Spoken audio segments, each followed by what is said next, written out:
ang susunod na malalagutan ng hininga. Sana tila't nag-iensayo kang mag-isa, Adamus. Nais ko lamang maging handa. Huwag kang mangamba, Adamus. Hindi ka namin pababayaan mag-isa, Adamus. Handa ako gawin ang lahat, maging ibuwis ang aking buhay para lamang sa Encantadia. Nakakatiyak ka ba na ligtas tayo dito? Natatakot ka ba kay Bathala Gargan? At anong dapat ninyong ikatakot? Nilalansi lang tayo ng dalawang ito.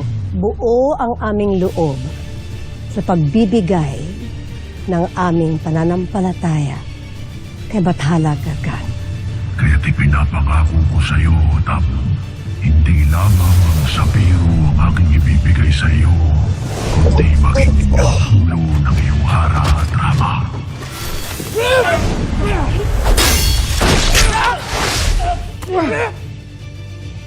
Hindi talaga sila titigil at hindi nila napapabagsak ang ating pamumuno sa Sapiro. Mabuti't dumating si Nadaron at tapitin mo. Nais ko siyang handugan ng parangay. Kung yun ay sa tingin mong nararapat para sa kanya, igagalang ko ngayon pa siya. May paparating. Ang pantas ng bala.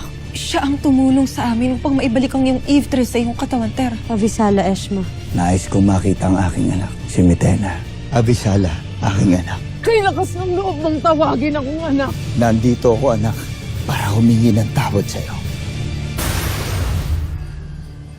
Ipagpaumanhin mo, dating Haring Mimen. Ngunit sa aking palagay, hindi pa ngayon ang tamang panahon upang palayain si Mitena. Lalo't malaking kaguluhan ang nagbabadya ngayon sa buong Encantadia. Isa pa ay hindi lang naman sarili namin ang aming iniisip at iniingatan. Maging siya ay mas ligtas kung nakakubli siya dito sa Liray. Pabayaan ninyong ako ang magkubli sa kanya. Pabayaan ninyong pag-ingatan ko ang aking anak na matagal nang nawawali sa akin.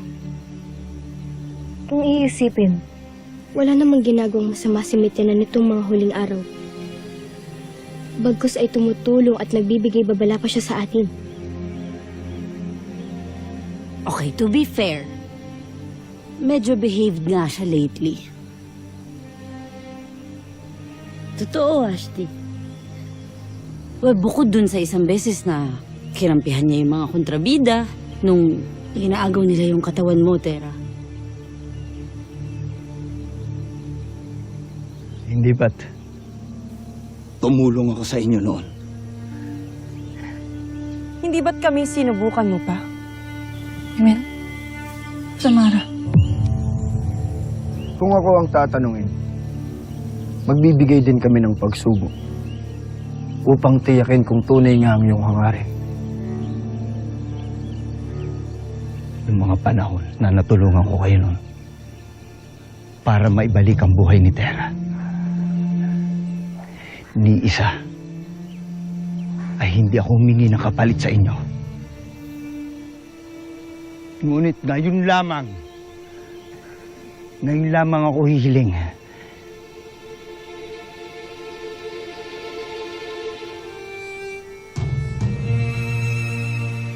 Anak, para sa anak.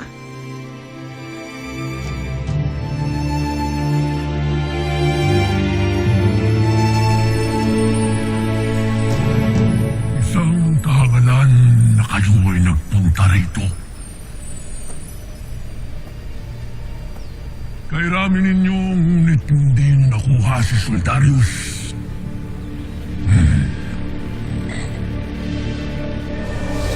At ngayon, ibig ninyo ng biyayaan sa kayo.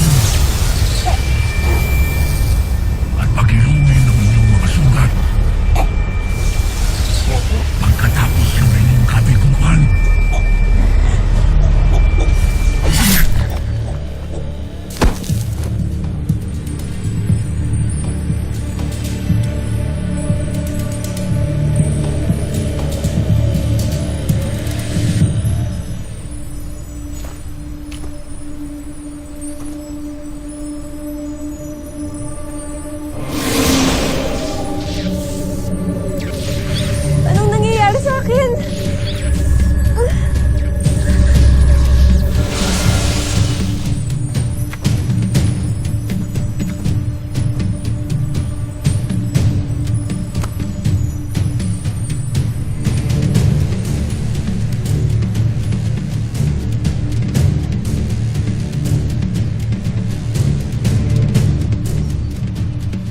Avisala, munting nilala.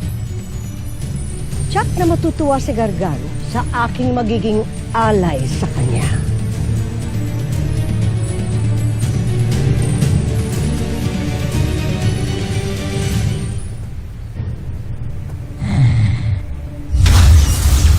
Wala na bang makapagbibigay sa akin ng tagumpay? Lahat kayo, mga walang silbi.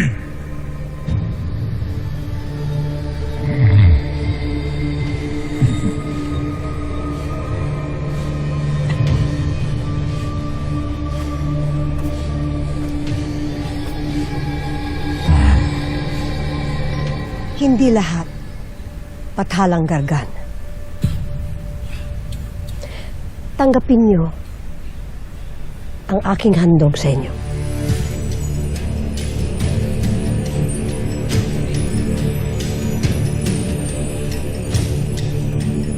What's that? Isang lambanan? Ano naman ang gagawin namin sa lambanang yan? Maraming maaring gawin sapagkat siya ay isang tapat na tiktik sa mga sangre.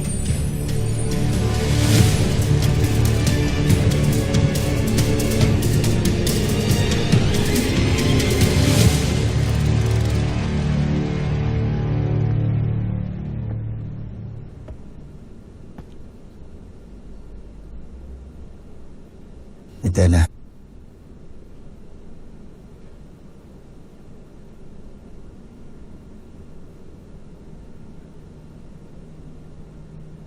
Sabi na nga bang hindi mo kayang tuparin ang iyong ipinangako.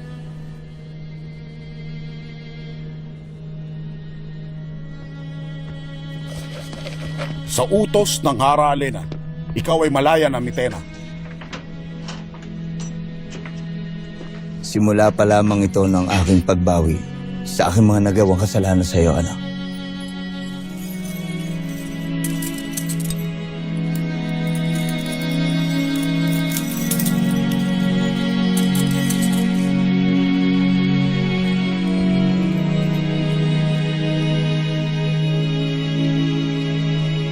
Kung mayayakap lang sana kita ngayon.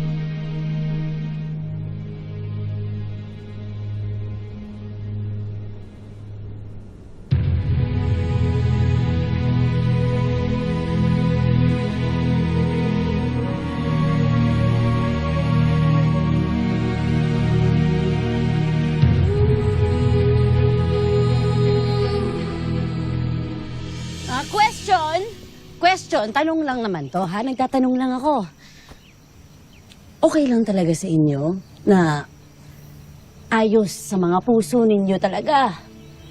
Napakawala natin si Mitena. Naniniwala at nagtitiwala ako sa pasya ni Hara Alena.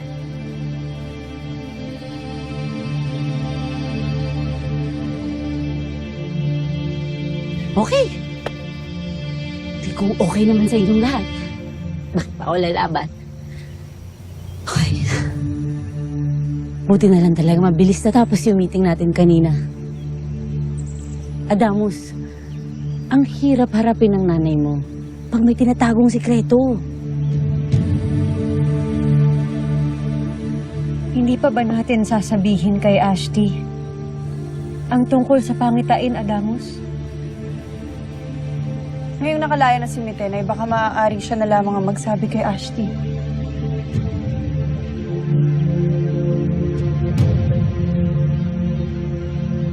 Mga sangre.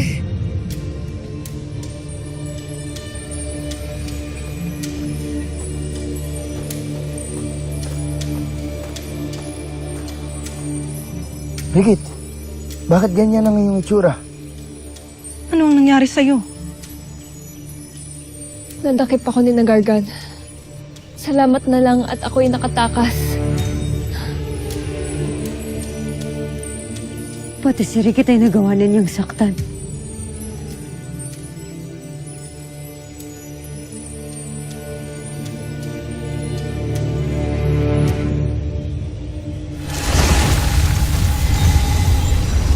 Brilyante ng lupa papagalingin si Rikit.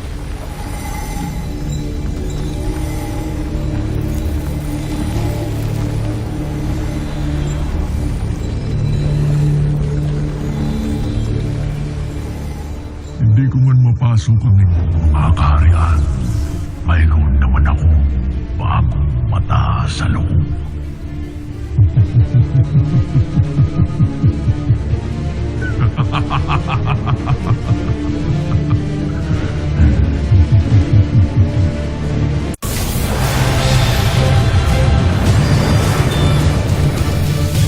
Maligayang pagbabalik sa Lireo Lambana. Ngayon ay mapagmamasdan ko na ang mga kaganapan ng mga warkang sangre. Mahusay yung ginawa. Batalang Gargano.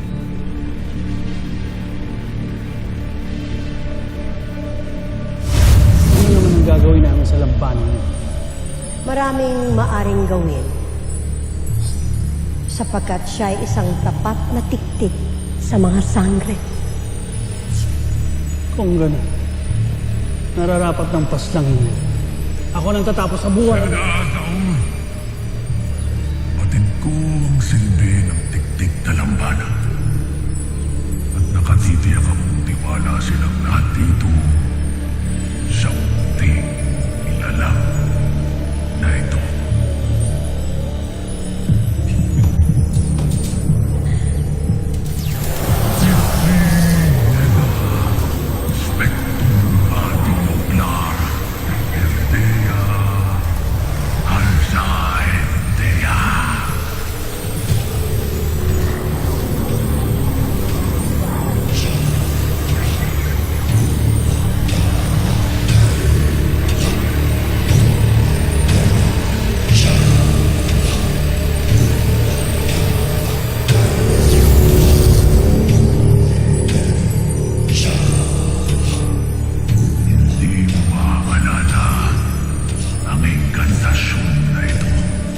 Hindi pa rin dapat malaman ng kalaban na sa panig na ninyo ako. Hindi mo rin maaalala na nandito si Damon. Pakawalan niyo na ako! Parang awa niyo na!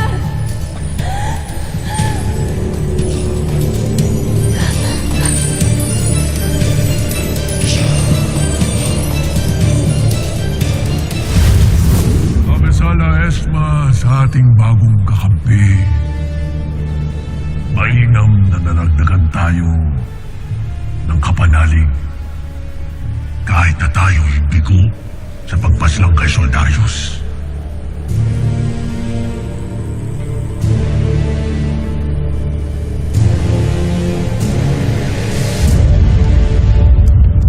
Tayo'y naririto sa bulwagang ito upang masaksihan ang pagbibigay ng gantimpala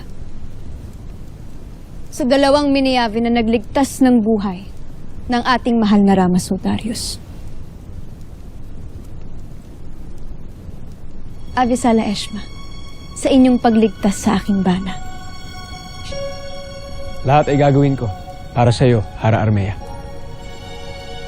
Maging sa iyo, Rama Soldarius.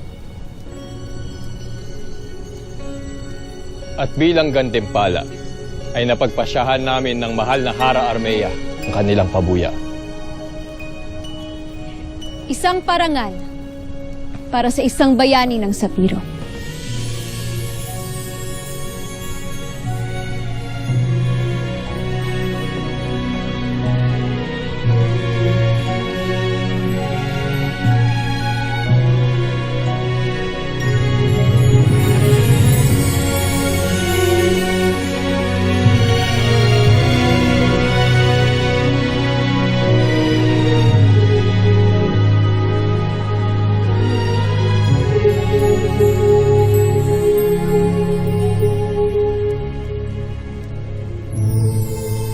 At tanggapin niyo rin ito, Cedro Catdaro.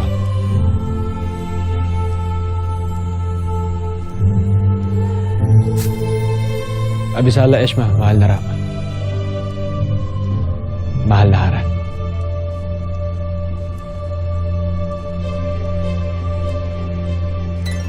Ivo Live Daron! Vivo Lime Sapiro! Vivo Lime! Vivo Lime Encantadia! Vivo Lime Encantadia!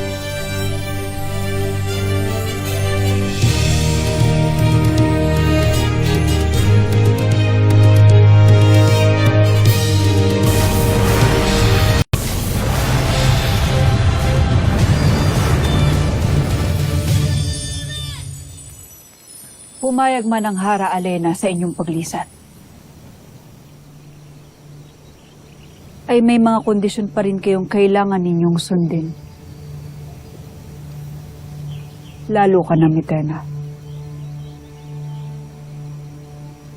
Simula ngayon, ay hindi ka na manggugulo pa. Kailan ba ako huling gumawa ng kabaluktutan? Hindi ba't nung huling laban pa namin ni Tera kung saan pinuksa niya ang aking Esperanto? Nakalimutan mo na ba ang iyong pagtatangkang kunin ang katawan ng aking anak na si Tera? At nakalimutan mo na ba na ako ang unang umalis at humimok sa kanilang lahat na huwag nang ituloy ang kanilang balak? Hindi natin sila kaya. Kailangan na nating umalis.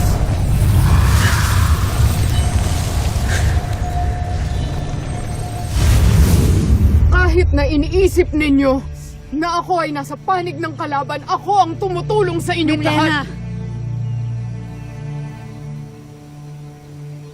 Kailangan mong mangako. Kailangan mong humingi ng tawad para sa lahat ng mga nagawa mo. Tama si Tera. Sapagkat ang daan patungo sa pagpapatawad ay nagsisimula mismo sa paghingi ng tawad ni Tena.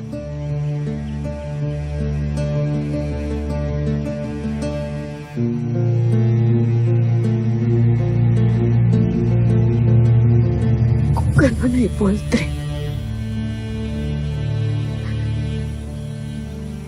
Poltre muli. Sa lahat ng aking mga nagawa. Sa lahat ng aking mga napaslang.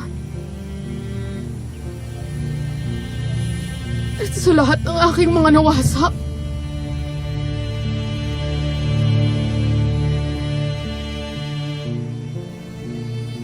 Tulad niya ay batid ko na hindi ko mababago ang aking nakaraan.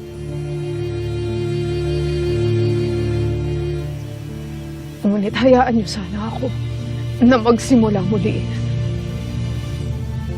Nang malinaw ang aking puso at isipan na walang bumabalot na kasamaan o kadiliman. Ngunit saan ka mamamalagi? Saan kayo tutungo, Mitena?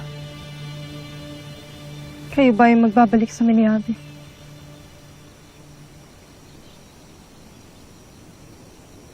Meron akong naisip, aking Mitena. Mas magiging mainam kung tayo'y tutungo sa lumang Eteria.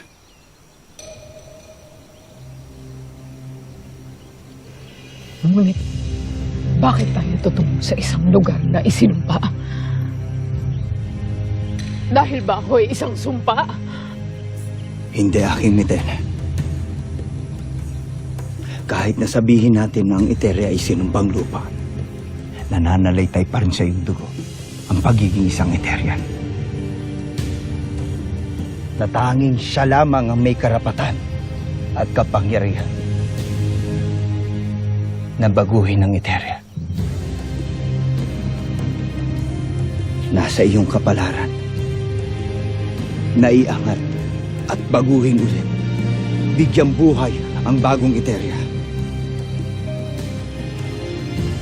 Bilang bagong Hara.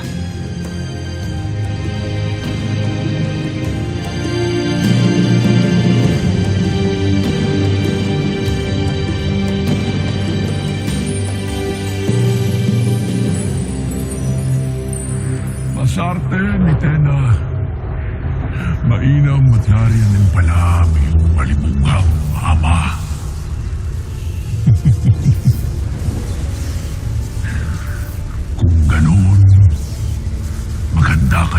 masama sa akin binabalak.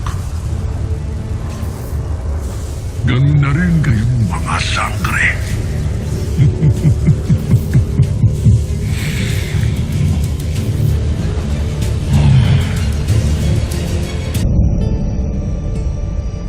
Masaya ako para sa bago mong kapalaran, Mitena. Mabuhay ka ng payapa. Ngayon may pagkakataon kang mabuhay na walang naghuhusga o nananakit sa'yo. Ngayon kasama mo pa ang iyong ama. Alam ko kung gaano kahalaga ito para sa'yo. Binabati kita.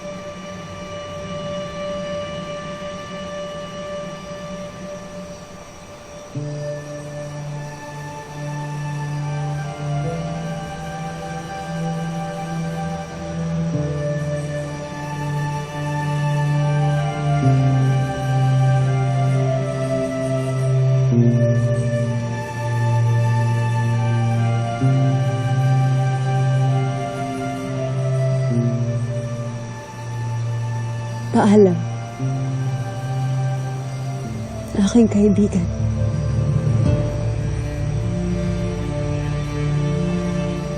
Garvin, Vera. Maraming salamat sa kabutihang ipinakita mo sa akin. Kahit na tayo ay naging magkalaban. Tunay kang ang kaibigan.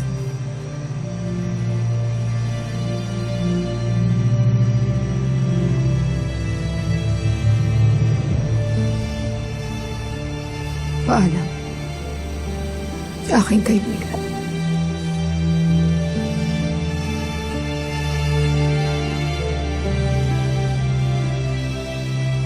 Halika na, Mitena. Malayo pa ang ating lalakbayin. Gawin niyo ang lahat upang maging ligtas at buhay.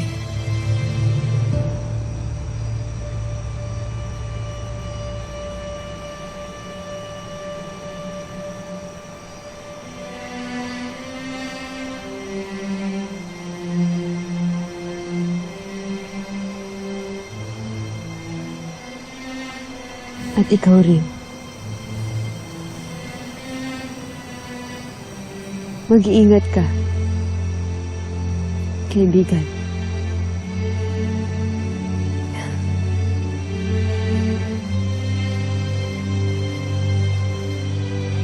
Maraming salamat.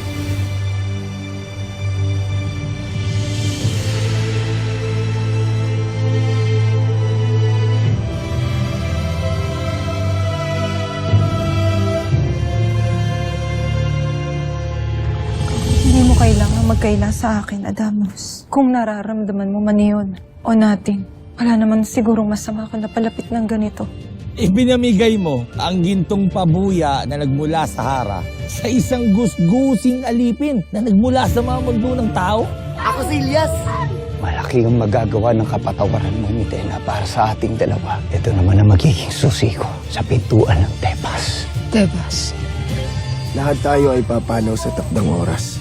Kaya't bakit tayo matatakot sa pangit ay ni Mitena? Ikaw ay itinadanang maging dakila, maging dakila.